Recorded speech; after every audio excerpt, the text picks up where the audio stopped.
Good morning, church. It is April 14th. It's a Tuesday, and I get to share the devotional with you. So I want to start off with a story.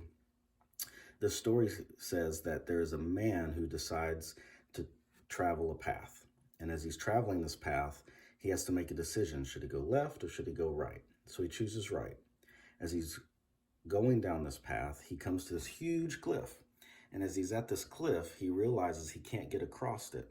And so he turns around to go backwards, but he realizes he can't travel the path he was on because, as the story goes, there's this ravenous lion who won't let him pass. So he's left with a decision to just look around and see where he's at. As he does that, he knows this beautiful fruit that he can eat. So he sits down and begins to eat the fruit. And as he eats the fruit, he looks and sees this huge vine coming out of the plant all the way down the cliff that he can climb down, get to the bottom, and cross. I'll tell you that story for a couple reasons. One, it's just a funny story to me. Two is that it leads me to thinking about Genesis chapter 32 with Jacob.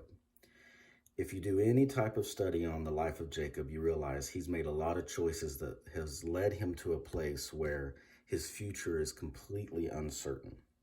He's not sure what tomorrow will bring. But in that present tense, in that moment that you find him, he is wrestling with an angel. And at the end of the wrestling match, he is given a new name. And it's a fascinating story. If you look at his history, if you look at the uncertainty of his future, you realize that in that moment, God and Jacob meet. I think it's similar to us now. There is a lot of uncertainty of the future, of course. How will we proceed forward? What will things look like? There is a lot of conversation about how we got here, but we can't go back.